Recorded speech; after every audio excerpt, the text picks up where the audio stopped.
Hello viewers, welcome to the cheerful beat. இன்னைக்கு இந்த வீடியோவில் பார்க்க போகிறது என்னன்னா, நம்ம உடம்பு எப்போவுமே சோர்வாக இருக்குது, நம்மளால எந்த வேலையும் செய்ய முடியல அப்படின்னா என்ன காரணம், இந்த மாதிரியான பிரச்சனைகள் நமக்கு வருதுன்னா அது எதனால் வருது, நம்ம உடம்பு எப்போவுமே சோர்வாக இருக்குது அப்படின்னா நமக்கு ஏதாவது நோய் இருக்குமா, இதை பற்றி தான் ஃப்ரெண்ட்ஸ் இன்னைக்கு இந்த வீடியோவில் டீட்டெயிலாக பார்க்க போகிறோம். அதுக்கு முன்னாடி இப்போ தான் நம்ம சேனலுக்கு புதுசாக வரீங்க அப்படின்னா தயவு செஞ்சு சப்ஸ்கிரைப் பண்ணிக்கோங்க. இன்றைக்கி இருக்கிற காலகட்டத்தில் நம்மள நிறைய பேத்துக்கு உடல் சார்ந்த பிரச்சனைகள் நிறையவே இருக்கும். அதுலேயும் முக்கியமாக உடல் சோர்வு, எப்பயும் சோம்பேறித்தனமாக இருக்கிறது, இந்த மாதிரியான பிரச்சனைகள் இருக்கிறவங்க ரொம்ப அதிகம்.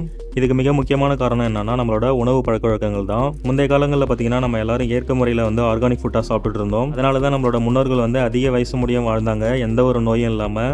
ஆனால் இன்றைக்கி இருக்கிற காலகட்டத்தில் நம்ம சாப்பிட்ற சாப்பாடு எல்லாமே 95% பாய்சன் தான் சாப்பிட்றோம். 100% பியூர் ஆர்கானிக் ஃபுட் நம்ம யாரும் சாப்பிட்றதில்ல. கலப்பட உணவுகள் தான் நம்ம இப்போ எல்லாரும் சாப்பிட்டுட்டு இருக்கோம். ஸோ இந்த காரணங்களால தான் நம்ம உடம்புல எக்கச்சக்கமான வியாதிகள் வருது. முந்தைய காலகட்டத்திலாம் பார்த்தீங்கன்னா ஹாஸ்பிட்டல்ஸ், மெடிக்கல்ஸ் இதெல்லாம் ரொம்பவே கம்மியாக இருக்கும். இப்போலாம் பார்த்தீங்கன்னா தெருவுக்கு தெருவு ஹாஸ்பிட்டல் இருக்குது, தெருவுக்கு தெருவு மெடிக்கல் வந்துடுச்சு. பொதுவாக நம்ம உடம்பு ஆரோக்கியமாக செயல்படணும் அப்படின்னா நம்ம உடம்புக்கு தேவையான ஊட்டச்சத்துக்கள் நம்ம உடம்புல இருக்கணும். இந்த ஊட்டச்சத்துக்கள் குறையிற பட்சத்தில் தான் நம்ம உடம்புல பலவிதமான வியாதிகள் வருது. எடுத்துக்காட்டாக ஒரு மாதிரி மந்தமாக சோர்வா நம்மளால எந்த ஒரு வேலையுமே செய்ய முடியாது. இதுக்கு மிக முக்கியமான காரணம் எதுனா இந்த ஊட்டச்சத்து குறைபாடு தான். அந்த வகையில் நம்மளோட உடல் சோர்வுக்கு தேவைப்படும் ஊட்டச்சத்துக்கள் என்னென்னு பார்க்கலாம். முதலாவதாக இரும்பு சத்து குறைபாடு.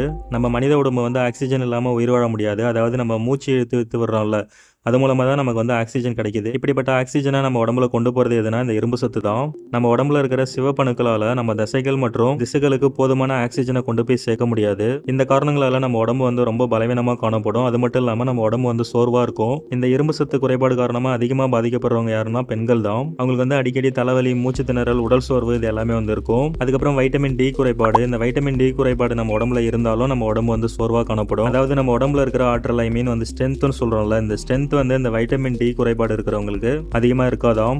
ஸோ அதனால இந்த வைட்டமின் டி சத்து நம்ம உடம்புல இல்லைனாலும் நம்ம உடம்பு சோர்வாக காணப்படும். இந்த வைட்டமின் டி சத்து எதில் அதிகமாக இருக்குன்னா சூரிய ஒளியில தான் அதிகமாக இருக்குது.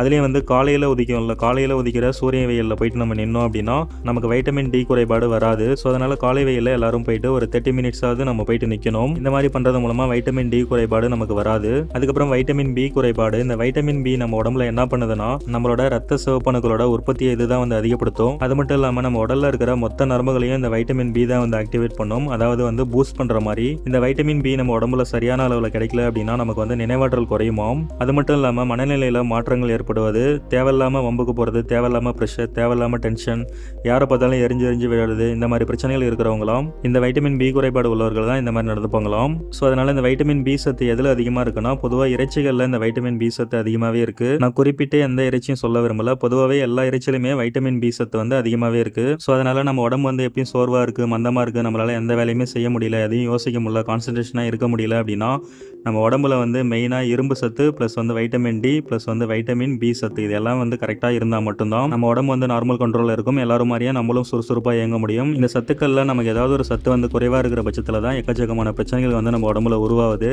ஸோ அதனால் இரும்பு சத்து, வைட்டமின் டி, பி சத்துக்கள் நம்ம உடம்புல அதிகமாக சேர்த்து சாப்பிட்டோம்னா நமக்கு இந்த உடல் சோர்வு சம்பந்தமான எந்த ஒரு பிரச்சனையும் நம்ம உடம்புல வராது.